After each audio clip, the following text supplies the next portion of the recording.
Last 2 இயர்ஸாக மார்க்கெட்லேருந்து எந்த விதமான ரிட்டர்ன்ஸுமே வரல. ஸோ இப்போ மார்க்கெட் சைட் வேஸில் தான் இருந்துகிட்டு வருது. ஸோ இந்த சமயம் எந்த செக்டார் அவுட் பெர்ஃபார்ம் பண்ணுறதுக்கு வாய்ப்பு? இந்த செக்டார் அவுட் பர்ஃபார்ம் பண்ணுன்னு சொல்கிறது டிசைட் பண்ணுறது ரொம்ப கொஞ்சம் கஷ்டமான கேள்வி. ஏன்னா இன்னைக்கு தேதியில் நீங்கள் பார்த்தீங்கன்னு வச்சுக்கோங்களேன், கிட்டத்தட்ட 13% கிட்ட ஸ்மால் கேப் ஃபண்ட்ஸ் எல்லாமே கீழே விழுந்திருக்கு. So it is an ideal time park money some portion into that small cap funds. Real estate investment என்னை பொறுத்த வரைக்கும் it is only a consumption தான் ரியல் எஸ்டேட் அதர்வைஸ் நீங்கள் உங்களுடைய செகண்ட் ஹவுஸ் இல்லை ஒரு தேர்ட் ஹவுஸ் நீங்கள் வாங்குறீங்க, ஒரு பாசிவ் இன்கம் ஜென்ரேட் பண்ணுறீங்கன்னு சொல்லி வச்சுக்கோங்க. அப்போ நீங்கள் வேணால் நீங்கள் ரியல் எஸ்டேட்டில் இன்வெஸ்ட் பண்ணலாமே தவிர ரியல் எஸ்டேட் வில் பீட் ஈக்விட்டின்னு கேட்டிங்கனாக்கா நிச்சயமாக கிடையவே கிடையாது. கோல்டு ஆல்சோ டெலிவர்ட் அ சுப்பீரியர் ரிட்டர்ன். லாஸ்ட் 1 இயர்ல அதிகமாக கோல்டும் சில்வரும் அதிகமாக கொடுத்து இன்டர்நேஷனல் ஃபண்ட்ஸும் அதிகமாகவே ரிட்டர்ன் ஆல்ரெடி கொடுத்துட்டாங்க. இங்கேருந்து பார்த்தீங்கன்னு வச்சுக்கோங்களேன், நெக்ஸ்ட் 10 to 12 இயர்ஸ் பீரியடில் India is a very very sweet spot. India இங்கேருந்து மார்க்கெட் சைட் வேஸில் இருக்கும்போது எஸ்ஐபி ஸ்ட்ராட்டஜி எதுவும் சேஞ்ச் பண்ணணுமா இல்லை அப்படியே கண்டினியூ பண்ணலாம்? மார்க்கெட் சைட் வேஸாக இருந்தாலும் சரி, கீழே இருந்தாலும் சரி, SIP is the best tool. Stay invested in SIP. எஸ்ஐபியில் நீங்கள் இன்னும் கொஞ்சம் கேட்டால் டாப் அப்பே பண்ணுங்கள். 2002 ஜூலையில் ஒரு ஃபண்டு ஒன்று வந்தாங்க. இன்னைக்கு தேதி வரைக்கும் பார்த்தீங்கன்னாக்கா கிட்டத்தட்ட 282 மாதம் ஆகுது. அந்த ஃபண்டில் மாதம் 10,000 ரூபா எஸ்ஐபின்னு போட்டிருந்தான்னு வச்சுக்கோங்களேன். இன்னைக்கு தேதிக்கு பண்ண இன்வெஸ்ட்மெண்ட் 28,20,000 ரூபா. இன்னைக்கு தேதியில் இன்னைக்கு மார்க்கெட் வேல்யூ பார்த்தீங்கன்னா 4,72,00,000. இன்டர்நேஷனல் அசெட்டில் எல்லாருமே ஆல்ரெடி நிறைய இன்வெஸ்ட் பண்ணிட்டாங்க. It is international asset class. எக்ஸாக்டாக நீங்கள் கோல்டு நீங்கள் எடுத்துட்டீங்கன்னாக்கா it is hedge against inflation தான் உங்களுக்கு when there is uncertainty லெவல் கொஞ்சம் குறைய ஆரம்பிச்சுன்னு வச்சுக்கோங்களேன், கோல்டில் இன்வெஸ்ட் பண்ணுறதும் கீழே இறங்க ஆரம்பிச்சு.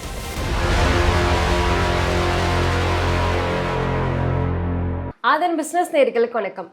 இன்னைக்கு நம்ம கூட விருக்ஷம் ஃபின்மார்ட் private limited ஃபவுண்டரும் mutual fund டிஸ்ட்ரிபியூட்டருமான Venkataramakrishnan அவர்கள் தான் ஜாயின் பண்ணியிருக்காங்க. வாங்க பேசலாம். வணக்கம் சார். வணக்கம் பிரீத்தி. எப்படி சார் இருக்கீங்க? நல்லா இருக்கு. நீங்கள் எப்படி இருக்கீங்க? நல்லா இருக்கு சார். இப்போ லாஸ்ட் 2 இயர்ஸாக மார்க்கெட்லேருந்து எந்த விதமான ரிட்டர்ன்ஸுமே வரல. ஸோ இப்போ மார்க்கெட் சைட் வேஸில் தான் இருந்துகிட்டு வருது. ஸோ இந்த சமயம் எந்த செக்டார் அவுட் பெர்ஃபார்ம் பண்ணுறதுக்கு வாய்ப்பு இருக்குது? இந்த செக்டார் அவுட் பர்ஃபார்ம் பண்ணுன்னு சொல்கிறது டிசைட் பண்ணுறது ரொம்ப கொஞ்சம் கஷ்டமான கேள்வி.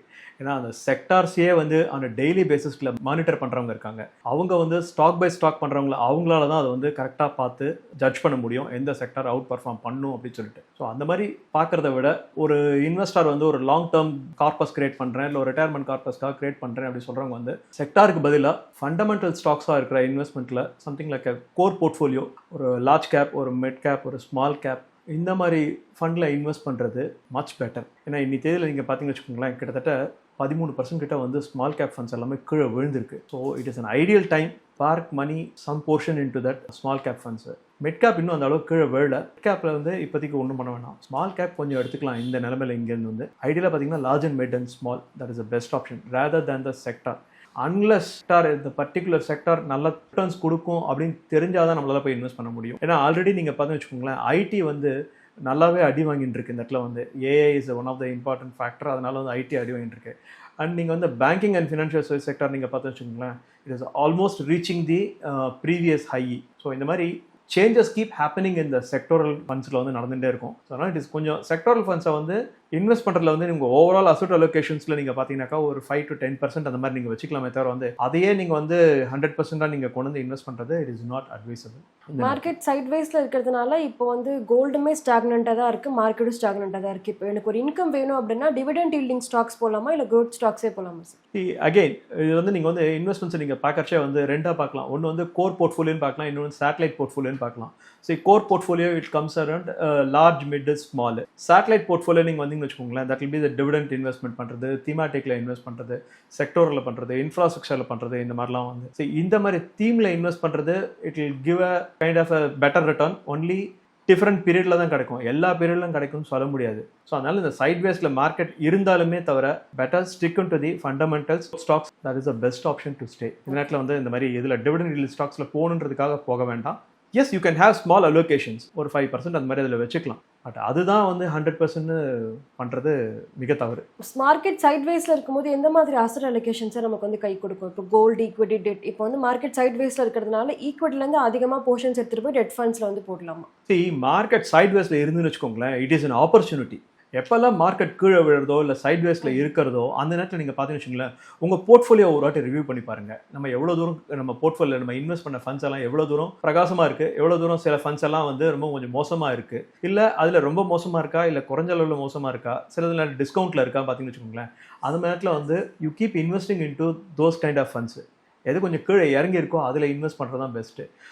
இன்னித்தையில் வந்து நான் வந்து ஃபண்டில் போடுறேன், மியூச்சுவல் ஃபண்டில் போடுறேன், டெட் ஃபண்டில் போடுறேன்னு வச்சுக்கோங்களேன். டெட் ஃபண்டில் போடலாம் தாராளமாக. ஏன்னா அகைன் அண்டர் அசெட் அலோகேஷனில் வச்சு டெட் ஃபண்ட்லையும் போடலாம்.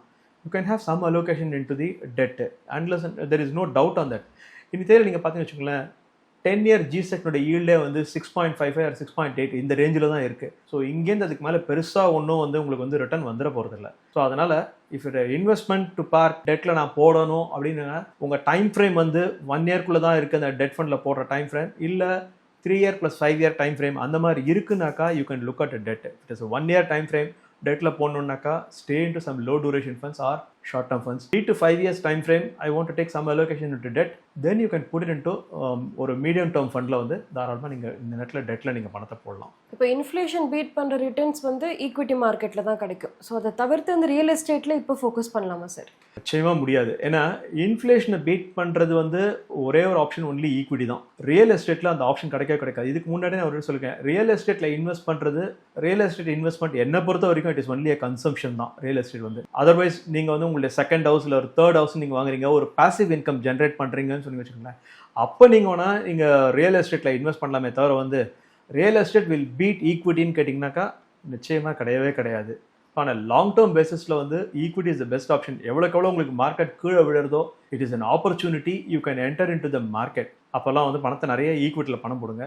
எஸ்ஐபி நீங்கள் பண்ணுறீங்கனாக்கா டாப் அப் பண்ணுங்க அந்த நேரத்தில் வந்து மார்க்கெட்டில் கீழே விழுந்தப்போ. ரியல் எஸ்டேட்டில் நீங்கள் பார்த்துன்னு வச்சுக்கோங்களேன், இன்னி தேதியில் ரியல் எஸ்டேட்டில் எங்கே போனாலுமே வந்து prices are very soaring up like anything. எங்கே போனாலும் ஒரு மினிமம் ஒரு ஸ்மால் ஒரு 1 ground கேட்டாலே வந்து 1.5 கோடி 2 கோடி இந்த மாதிரி தான் பேசுகிறாங்க எல்லாத்துலேயுமே வந்து. So I don't advise people to buy a property for an investment பர்பஸ்க்காக.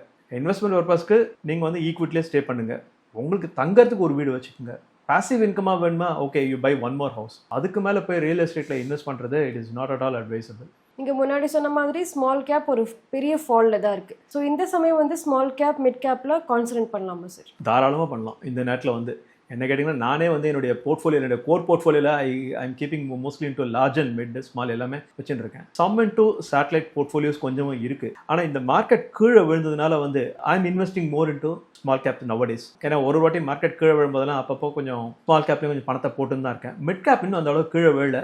So it is advisable to stay into small cap ஆனால் ஸ்டாகர்ட் மேனர் இங்கேருந்து வந்து. ஏன்னா 13% கீழே விழுந்திருக்கு ஸ்மால் கேப் வந்து. இங்கேருந்து தாராளமாக எடுத்துக்கலாம் இங்கேருந்து. ஏன்னா இங்கேருந்து அடுத்த 5 years நீங்கள் பார்க்கறச்சே you will get a better return. இப்போ நம்ம டொமஸ்டிக் மார்க்கெட் என்னதான் இந்தியா ஒரு எமர்ஜிங் மார்க்கெட்டாக இருந்தாலும் இப்போ வந்து பெரிய அளவுக்கு ரிட்டர்ன்ஸ் வந்து கொடுக்கல. ஸோ இந்த சமயம் வந்து குளோபல் மியூச்சுவல் ஃபண்ட் அப்படி ஏதோ ஃபோக்கஸ் பண்ணலாமா சார்? குளோபல் மியூச்சுவல் ஃபண்ட்ஸ் வந்து நம்ம பார்க்கலாம். ஆனால் again as I said earlier, gold also delivered a superior return. Last 1 year அதிகமாக கோல்டும் சில்வரும் அதிகமாக கொடுத்துச்சு. இன்டர்நேஷனல் ஃபண்ட்ஸும் அதிகமாகவே ரிட்டர்ன் ஆல்ரெடி கொடுத்துட்டாங்க. இங்கேருந்து பார்த்தீங்கன்னு வச்சுக்கோங்களேன், நெக்ஸ்ட் 10 to 12 years பீரியடில் India is a very very sweet spot. India வந்து இங்கேருந்து வந்து ஏன்னு கேட்டிங்கன்னாக்கா குளோபல் எமர்ஜிங் எக்கானமிஸில் வந்து India is recently outbeaten Japan. In terms of நீங்கள் கரெக்டாக சொல்ல போனாக்கா $18.5 trillion வந்து இந்தியா இஸ் outbeaten ஜப்பானை வந்து. we already outbeaten UK as well as France. இப்போ நமக்கு மேலே இருக்கிறது பார்த்தீங்கன்னு வச்சுக்கோங்களேன், ஜெர்மன் இருக்காங்க, சைனா இருக்காங்க, அதுக்கு மேலே US. we are in the 4th position. So India is a very very sweet spot. So it is best to stay into investing into the Indian stock marketல இன்வெஸ்ட் பண்ணுறது தான், I mean Indian stock market or Indian mutual fundல invest பண்ணுறது தான் much better.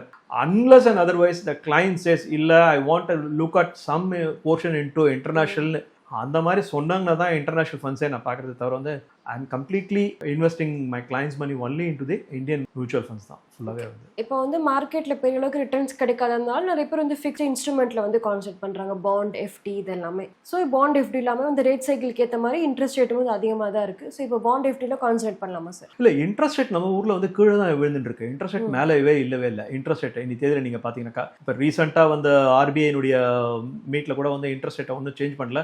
இது left it as it is. So interest rate is still down. Even for a senior citizen want to get a fixed deposit return for a more than 1 year plus 7%, 7.5 மேலே பெருசாக ஒன்று ரிட்டர்னே கிடையாது அங்கே வந்து. And it is not at all tax friendly.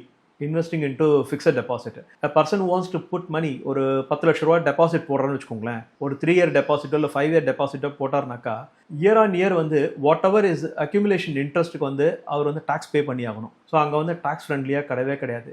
So அந்த tax ஃப்ரெண்ட்லியாக இல்லாதனால other option available is only he can invest only into the பாண்ட்ஸை வந்து இன் டர்ம்ஸ் ஆஃப் மியூச்சுவல் ஃபண்ட்ஸில் டெட் ஃபண்ட்ஸில் இன்வெஸ்ட் பண்ணலாம். ஸோ டெட் ஃபண்ட்ஸில் இன்வெஸ்ட் பண்ணுறச்சே வந்து less than 1 yearனாக்கா low duration fund, more then 3 years ப்ளஸ்னாக்கா மீடியம் டேர்ம் ஃபண்ட்ஸில் அந்த மாதிரி தான் இன்வெஸ்ட் பண்ணலாம். அதுதான் பெஸ்ட் ஆப்ஷன் உங்களுக்கு வந்து. நீங்கள் முன்னாடி சொன்ன மாதிரி செக்டாரல் ஃபண்ட்ஸ் வந்து அந்த அளவுக்கு நல்லா பெர்ஃபார்ம் பண்ணுறது இல்லை. ஏன்னா ஐடிவே வந்து பெரிய ஃபால் வந்து பார்த்துருக்கு. ஸோ இந்த சமயம் வந்து செக்டாரல் இல்லை திமேட்டிக் ஃபண்ட்ஸில் கான்சன்ட்ரேட் பண்ணலாமா சார்? செக்டார் அண்ட் தீமேட்டிக் ஃபண்ட்ஸில் கான்சன்ட்ரேட் பண்ண வேணாம் சொல்லவில்லை. Again asset allocation is the matter. நீங்கள் எவ்வளோ நீங்கள் உங்களுடைய போர்ட்ஃபோலியோவில் கோர் அண்ட் சேட்டலைட்டுக்கு எவ்வளோ நீங்கள் அலோகேட் பண்ணுறீங்க, உங்கள் ஓவரால் அசெட் அலோகேஷன்ஸில் வந்து எவ்வளோ தூரம் லார்ஜ் அண்ட் மிட் இருக்குது, ஆர் டெட்டில் எவ்வளோ வச்சுருக்கீங்க, ஆர் கோல்டில் எவ்வளோ வச்சுருக்கீங்க, அசெட் அலோகேஷன் பிரித்து பார்த்துட்டு நீங்கள் பார்க்கறச்சே வந்து இந்த மாதிரி நீங்கள் கேட்குற ஃபண்டில் வந்து ஒரு ஸ்மால் போர்ஷன் நீங்கள் எடுத்துக்கலாம்.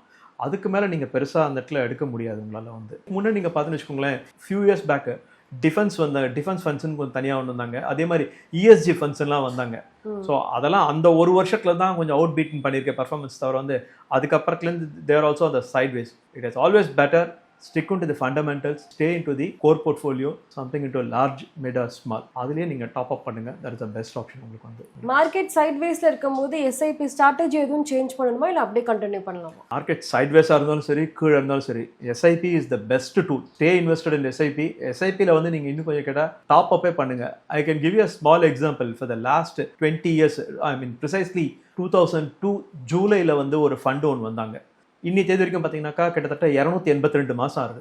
அந்த ஃபண்டில் வந்து மாதம் 10,000 ரூபா எஸ்ஐபின்னு போட்டிருந்தான்னு வச்சுக்கோங்களேன். இன்னி தேதிக்கு பண்ண இன்வெஸ்ட்மெண்ட் வந்து 28,20,000 ரூபா இன்னி தேதியில்.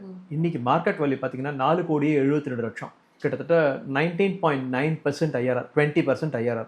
ஸோ இந்த லாஸ்ட் 20 yearsல this country come across various kinds of the weather.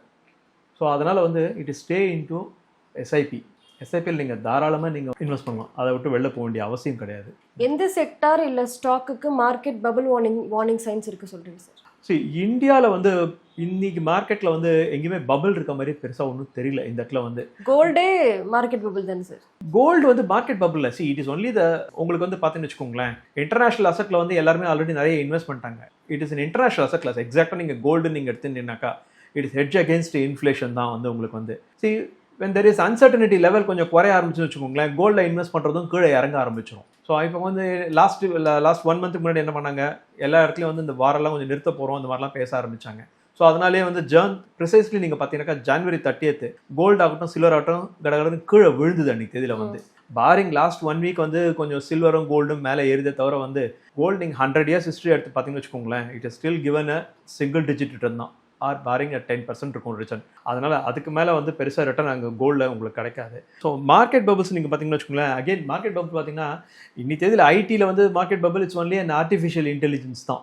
அதுதான் ஒன் ஆஃப் த ரீசன். அதை தவிர வந்து உங்களுக்கு வேற எதுவும் பெருசாக இருக்கிற மாதிரி ஒன்றும் தெரியல. And other thing is you have the tariff is one of the reason. இது ரெண்டை தவிர வேற எதுவுமே கிடையாது உங்களுக்கு வந்து பெருசாக வந்து பபிள் இருக்க மாதிரி. சரி, அன்லஸ் அண்ட் அதர்வைஸ் உங்களுக்கு ஏதாவது லிக்விடிட்டி கிரன்ச் இருந்தால ஒழிய நீங்கள் வந்து இந்த இன்வெஸ்ட் பண்ணுறதை நீங்கள் வந்து ஸ்ட்ராட்டஜியை நீங்கள் மாற்றலாம். Otherwise can continue to invest into the systematic இன்வெஸ்ட்மெண்ட்ஸில் நீங்கள் வந்து இன்வெஸ்ட் பண்ணிட்டு போயிட்டே இருக்கலாம். நீங்கள் வந்து ஓகே, இப்போ சைட்வேஸ் மார்க்கெட்டில் இருக்கும்போது ரீட்டைல் இன்வெஸ்டர்ஸ் என்ன சார் பண்ணணும்?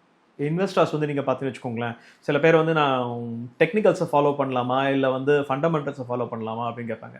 டெக்னிக்கல்ஸ் ஃபாலோ பண்ணுறது வந்து இட் இஸ் பேசிக்லி ஃபார் ட்ரேடர்ஸ்க்கு தான் யூஸ் ஆகும், not for the retail investors. Again retail இன்வெஸ்டர்ஸே நீங்கள் பார்க்கணும்னா ஃபண்டமெண்டல் பார்க்கணும் வச்சுக்கோங்களேன், the need to look at PE பார்க்கணும், அப்புறம் பிஇஜி பார்க்கணும், ஆர்ஓசிஇ பார்க்கணும், கேஷ் ஃப்ளோ பார்க்கணும். இது எல்லாமே அவங்களுக்கு பார்க்கறதுக்கு அதை புரிஞ்சுக்கிற அளவுக்கு அவங்களுக்கு வாய்ப்புகள் நிறைய இருந்ததுனாக்கா அவங்க அதை யூஸ் பண்ணி இன்வெஸ்ட் பண்ணுறதுக்கு இது பண்ணலாம். அப்படி இல்லைனாக்கா they can leave it to the ஒரு ஃபினான்ஷியல் அட்வைசர்கிட்ட கொடுத்துட்டு அவங்களுடைய போர்ட்ஃபோலியோவை எதில் இன்வெஸ்ட் பண்ணால் பெட்டராக இருக்கும்னு சொல்லிடலாம். So it is advisable to stay invested into the best fundamentally and core போர்ட்ஃபோலியோவில் இன்வெஸ்ட் பண்ணுறது தான். ஏன்னா அவங்களுக்கு வந்து இன்றைக்கி தேதியில் லாட் ஆஃப் இன்ஃபர்மேஷன்ஸ் மார்க்கெட்டில் கிடச்சிட்டே இருக்கும். இன்றைக்கி வந்து எஃப்ஐஐ எவ்வளோ உள்ளே வந்திருக்காங்க, எஃப்ஐஐ எவ்வளோ வெளியில் போனாங்க, டொமஸ்டிக் இன்வெஸ்டர்ஸ் எவ்வளோ இன்வெஸ்ட் பண்ணாங்க, இந்த மாதிரி நிறைய இன்ஃபர்மேஷன்ஸ் வரும். ஸோ எல்லா இன்ஃபர்மேஷனும் கேதர் பண்ணி அதில் எது பெஸ்ட்டுன்னு அவங்க சூஸ் பண்ணி இன்வெஸ்ட் பண்ணணும்.